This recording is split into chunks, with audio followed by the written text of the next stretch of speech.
How you doing? You're awesome. Hey, Robin. Thank you. Well, it's not about me, it's about Reverend Lydia, but thank you. I am very honored to be able to introduce my friend, Reverend Lydia Evans. Lydia is an ordained minister from religious science.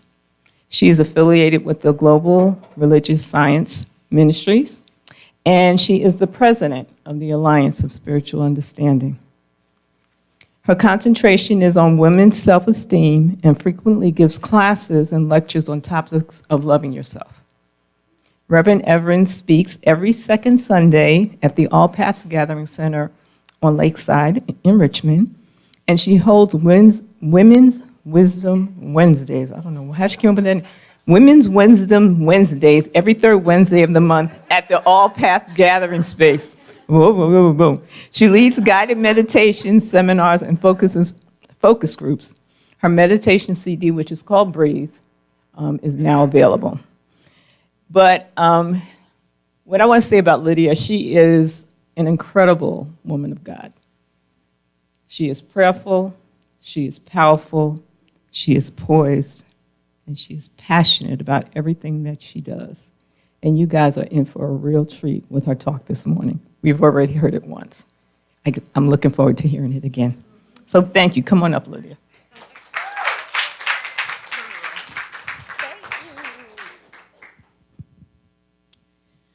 Well, good morning, Unity family. And I hope that I can live up to all of that. I'm going to have to watch myself because the sister said I was poised.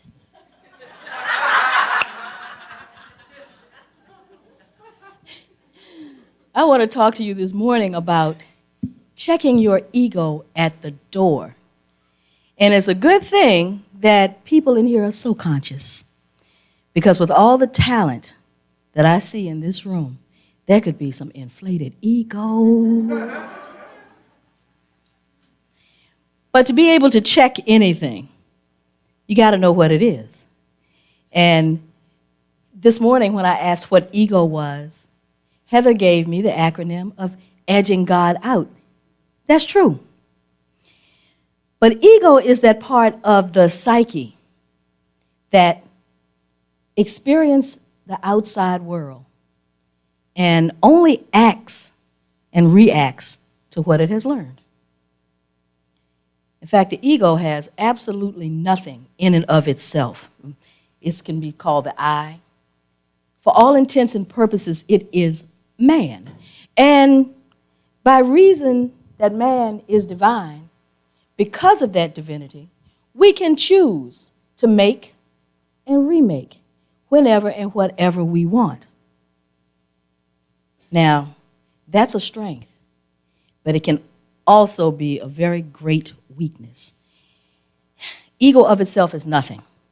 It's a big, malleable ball of nothing that waits for something to be projected upon it so it can have an opinion. Now, how many people know somebody like that? We all know people like that. If for some reason the ego attaches itself to sense consciousness, it becomes adverse ego. And sense consciousness is a mental state that only travels as far as your physical senses can take it. That's it. It has nothing else it can do, and it's adverse ego. Let's put it this way. You wake up in the morning, you're getting yourself together, you turn on the TV just to hear the weather, okay? We don't want to hear this other stuff, just for the weather. But as soon as the TV comes on, you hear war and all of these terrible floods that are happening, all this fire that is happening out in the West, and all the hell that's breaking loose with tornadoes in the middle. So think about this. We got fire, we got wind, and we got too much water, and that's the United States. What you're looking at is a collection of the world's egos, made up of individual egos with the fear of each attached to it. So now you have this compilation of ego, and it's not too good. So you decide you don't want to be part of it. And what you do with that, you turn off the TV, right? But you just cut yourself off from it. You didn't fill that space that you turned off with anything positive. So what is happening now is that's sticking. All day long, that's sticking. And you can notice each day whether you've chosen to live in fear or in love. But know this, fear can disconnect you from that divine love and oneness that was put inside of you, that spark, that flame. And it can cause the flow to the host organism, which is you, to be disconnected. What you're seeing in that drama doesn't have to be. At this point, you've decided you want to cut things off, and you have that me against the world syndrome. I don't have to deal with this. No, you don't have to deal with it. But since it's already there, how do we disconnect from that negativity? Proverbs 4:7 says, wisdom is the principal thing. So get wisdom, but with all you're getting, get understanding. That's King James Version. Here we go with Reverend Lydia Version. Be wise enough to know that you yourself create your circumstances, your thought patterns, the things that stick, even if you don't want them to. Ephesians 4:23 says, be ye renewed by the renewing of your mind. Reverend Lydia Version. You want things to change, then wake up. Think differently. You don't have to be part and parcel of that, but what you do have to do is replace that negativity. If you leave a vacancy, something is going to fill it. You're already full of negativity because you saw it this morning, so guess what's going to happen? You're full of negativity. How you change your mind? Think about yourself the way God sees you. You are a creature that has been created. You are a spirit, changeless, loving, made out of pure love. You're having human experiences, yes, but you are a divine and perfect spirit. And when you put that thought into your head and you know that you're loving and you know that you can absorb love, what that does is that clings to you, and then you start to excrete love. It flows from you easily. It changes everything around you, starting with you. You change yourself, you change your surroundings. You change your surroundings enough that people around you change, and so on, and so on, and so on, until we can actually run negativity out of the world. I've been part of groups that sat in meditation holding perfect thought that changed the path of a hurricane. It's a good thing because we were sitting right on that beach. We don't have time for that, do we? Change your mind. Don't have those thoughts lingering around, because you can argue for your limitations until you get to keep them. You can make excuses for anything long enough till it actually becomes your reality. Okay? Likewise, whatever you feel is missing in your life is because you just didn't put enough emphasis on it. You didn't have enough respect for it. You didn't value it. And it left. Do you want to stick around where you feel worthless? Do you? Neither do your blessings.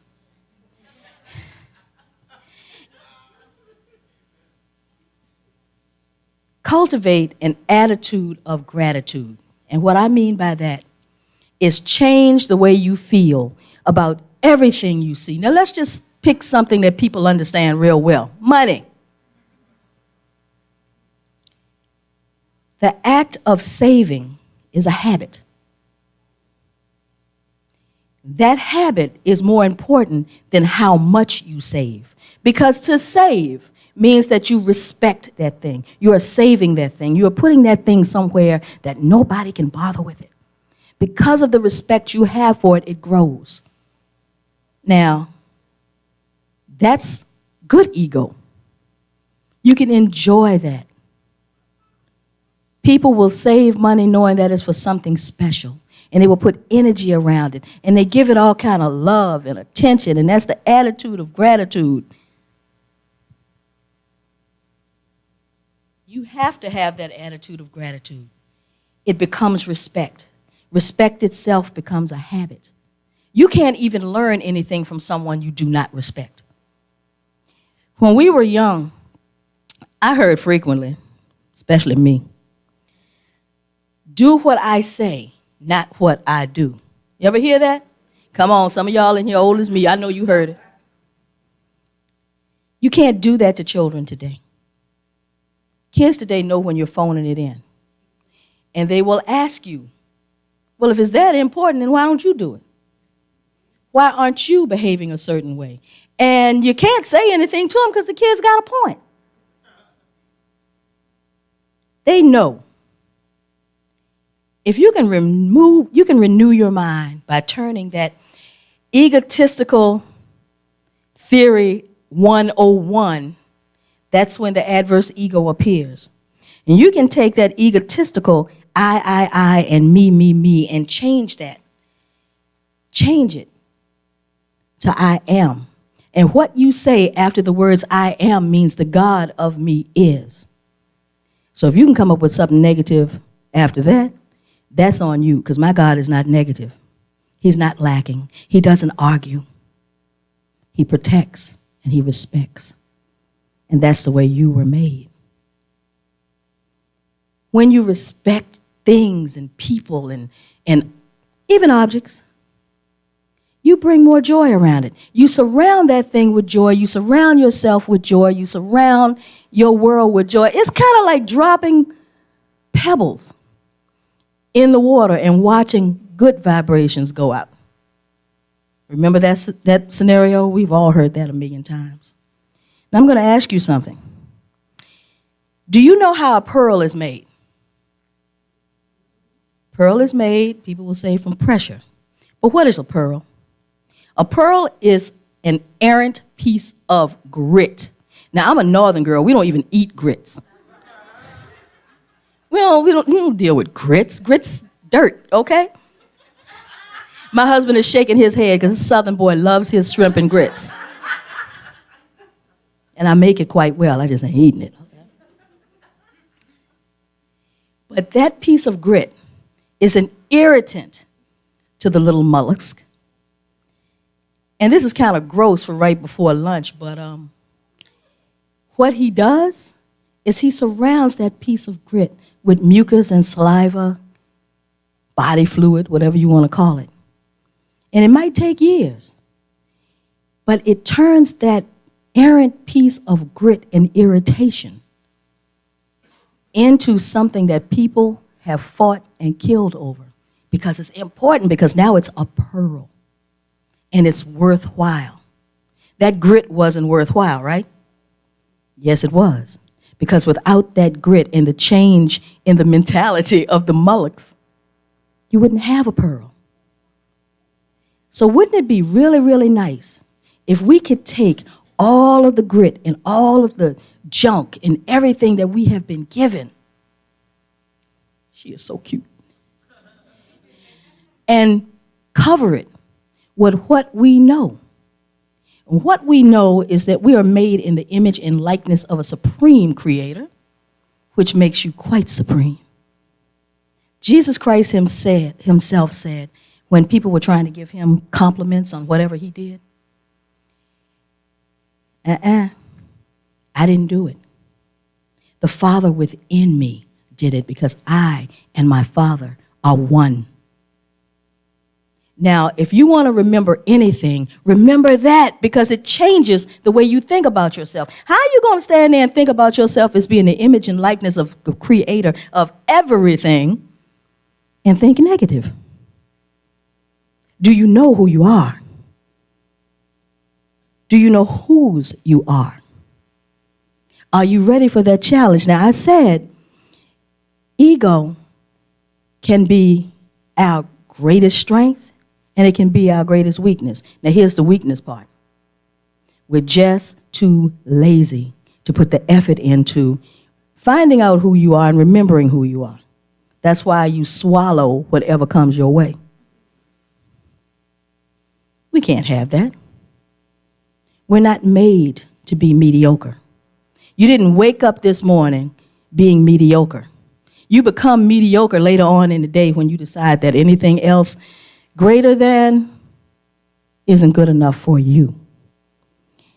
Now, you go ahead and handle that because that's not on me. We are fantastic. We are the way the stars look back at themselves. You are bright, people. Look at you. Look around. Oh, stop being like that. Look around. Ain't no ugly people in here. What's the matter with you? That pearl reminds me of something. I'll tell you a nice little story about a cute little girl named Jenny.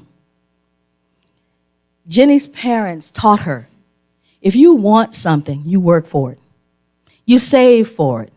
You make sure you have a place for it. And you love it. It'll make you love it more if you had to work for it, right? So Jenny did all her little chores, and she got a quarter here and a penny there, wherever, going to the grocery store for her grandmother, whatever. And she finally got enough money to go to the corner store and buy herself this little plastic imitation pearl necklace. Now, let me tell you something about the pearls. No, I'm not a Southern girl, but for the most part, I was raised here, so I had to go through debutante. And the status was this single strand of pearls and our little bitty white gloves, and we were just so spectacular. And I could take that for about 2 hours. Because, like ego, that's the fake part of you. I was a tomboy. That dress that had the crinoline that sat out, because the way the girls dress for the prom now is not the way we dressed back in 1970, okay? We looked horrible. It was bad. And then when you really got it was the poofy crinoline that itched you. I can still feel it. But she bought that strand of pearls. And that was her status. People would tell her she wore it every day. She even wore it when she took a bath. Everything about this set of pearls was just, it just did so much for her ego. And this is a kid, y'all, okay? And her father would tuck her in every night. And he would kiss her, have a nice night. He would read her a story. And one night he said, "Would you share your pearls with me?" Kid lost it. "No, these are my pearls. Daddy, you just don't understand. Ask for anything in this room. I'll give you everything you want. I just can't take my pearls. Don't do it."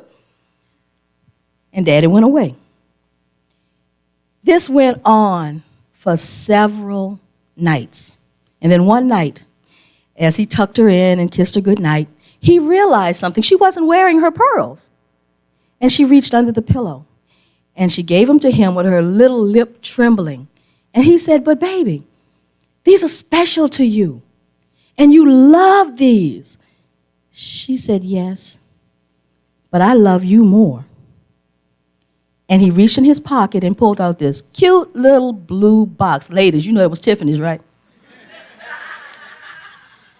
And he gave her a single strand of real pearls. Now, the moral of this story is, you can hitch your wagon to a false strand of pearls if you want to. Because if you don't create a vacuum and get rid of the grit, our Heavenly Father is not going to impose the real pearls upon you, because my God is a gentleman. So do you really, really want to tie your status to a thing or a person? Any object. Heck, we get cars that are just fantastic. And you can afford the payment for the car. But wait till that Jaguar breaks down in the middle of the highway. My husband and I had a Mercedes that we call 700. And there's a reason that we called it 700. It's antique. Belonged to his father, was the last thing he bought before he died. And we got the car. Every time the antenna would break, it was $700. Now, this car has all of the original parts still on it, so, it's worthwhile to somebody. But anything was $700 and up. Started at $700, y'all. And this is a thing that now is a rust bucket, okay? Now, do you want to attach your status to something because it costs a lot of money? Or do you want to know the real depth of wealth? I'm talking about the wealth that only God can give, that only that you need to receive, that only that you receive flows through you, comes from the Father, comes out from you. And take a breath right there, because you don't want to hold it in. You want to push with that exhale and push that love and push everything out that is positive. And I am convinced that if we start with just the people in this room changing what we think about ourselves, we can change all that crap that we see on TV. All of it. Even the political drama. We don't have time for stagnation. And that's what's happening in the world today, stagnation. The fires that are burning through people's homes and killing people out in California, a couple of them were started by teenagers that were doing what in the woods, playing with fire? What consciousness is that?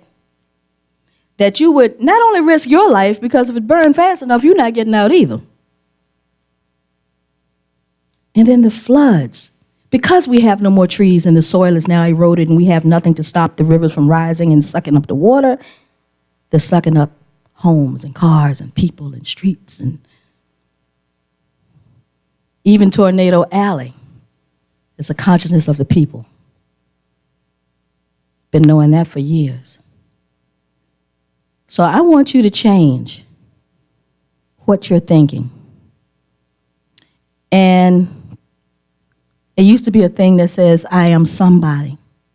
I want you to change that. So repeat after me. I am everybody. I am the light of the world. I am the image and likeness of a divine source that flows through me, in me, as me.